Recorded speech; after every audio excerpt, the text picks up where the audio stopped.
If I was a first-time home buyer in 2025, the question is, would I buy or continue to rent? Spoiler alert, it just depends on your situation, but there's a strategy for every life situation. Stay tuned.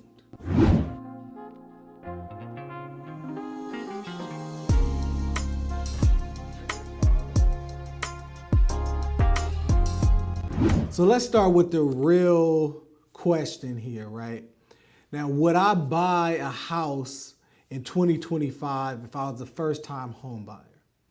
And, I really think about that, and that's really essential to me because as a real estate professional, I'm out here giving people advice, encouraging people to buy homes, and I would never want to encourage somebody to do something that I just would not do personally. So it's really going to depend on your goals, your life situation, and then your financial mindset. Some people are just a little bit more risk averse than others. That has to be taken in consideration. For example, there are some people that need a brand new property, top of the line appliances, everything new and shiny. Other people may be willing to turn up their sleeves a little bit and do some work on the property, right? So you have to really know the cadence of that and really factor that into your decision and what you're really willing to do and what obstacles you're really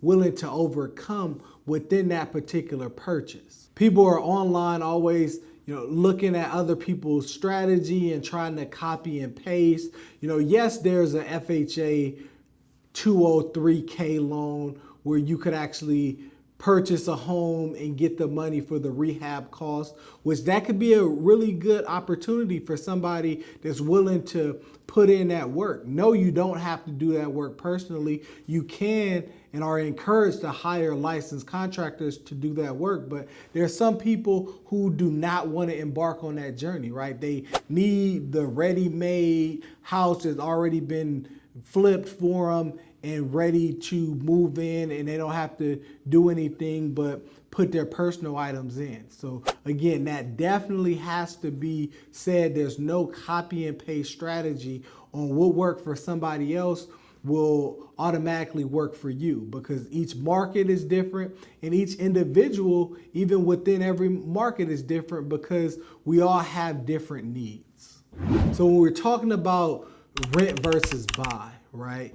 What I always seem to kind of come to is that how much you're paying for rent and how long you've been paying that rent. Now, look at that average rent is going to be $2,000 a month, for example. Times that over 60 months and let me know that number, right? And even if you're looking over a shorter period of time, about 2 years, that's almost $50,000 that's going nowhere.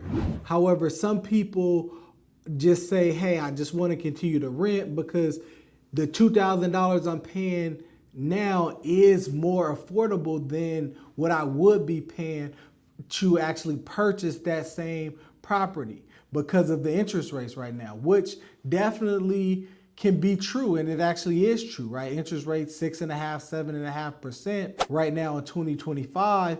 Yeah, you're gonna purchase a home and you're gonna look on the rental market and see that same exact home going for almost $1,000 less on the rental market. However, you have to look at a lot of other factors. As a homeowner, you are able to have different write-offs on that property. That's going to help you from that standpoint. The money that you're paying every month, yes, the first 5, almost 10 years is going mostly towards the interest, but a little bit of that is still going towards the principal, and long term it is going towards paying that house down, right? So you're investing that money into your future, and that's ultimately how you have to look at it versus when you're renting a property, you're just throwing that money away just to be there for that moment. Again, over that 2-year period, you paid almost $50,000 at that $2,000 a month rent. You're never going to see that money back, no way, no how. So you have to really look at that. And if renting is in your immediate future right now, that's not a problem. However, you want to look at different ways to get out of that cycle if you desire to own a property. A lot of people are just sitting here waiting for the market to crash. And you know how on social media, it will pop up some of your old posts and different things. And there was a post where I posted something regarding the different home prices, and this was like in 2023, and we were talking about different things, and they're actually going up in my area on HUD as far as how much they were offering for low income properties. And I look back to 2023, it's like people were waiting for the housing market to crash then. It didn't. Most areas have been appreciating even at least about 3 to 7% year over year, right?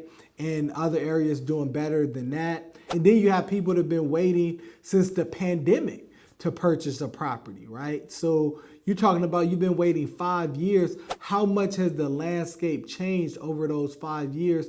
And you cannot get that time back and that money back that you put into rent over that time. And also the interest rates have changed dramatically over the times, right? You are getting 2.5%, 3.5% at different periods of time between 2020 and 2022.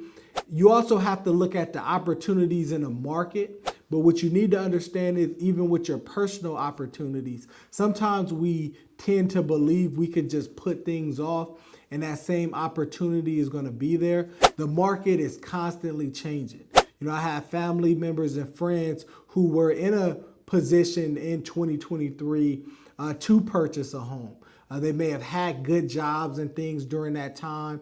And, you know, since unfortunately they may not have those jobs anymore. Good thing they didn't purchase their house because they wouldn't be able to sustain it. And I'll actually say the opposite, because now they still have to live somewhere and they're still going to be paying that average amount to live somewhere. However, now that amount isn't set in stone.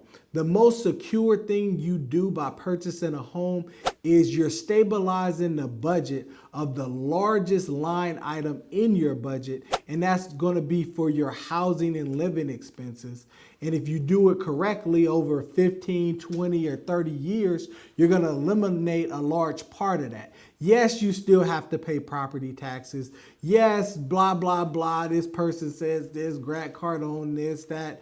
You have to really look into your situation, and it's easy for somebody that is up 100 million plus to kind of give that type of advice. But when you're coming from humble beginnings and things like that, you are forging a way and setting a legacy for your family. And that's what you need to think. It's like, hey, I want to think long term and starting to purchase real estate and playing monopoly with it from a sense of, hey, I'm not even looking to just purchase this one property. I'm looking to purchase multiple properties and house hack and do a lot of different creative strategies there. I mean, we've all been playing Monopoly as a board game. We need to start playing Monopoly in real life, because if we're not doing it, I'm telling you, the opposition is, so prepare to compete when it comes to that. Do you want flexibility or do you want long-term security? And that's a question that you have to ask yourself when you're comparing whether you buy a home right now or wait. House hacking is a powerful option. You could rent out rooms and still live in that property, or you can actually even get what they call a multi-generational living property, known as a next gen if it's a Lennar property, and buy that home and be able to rent out that whole area, which is a whole nother play that I'll definitely get into here.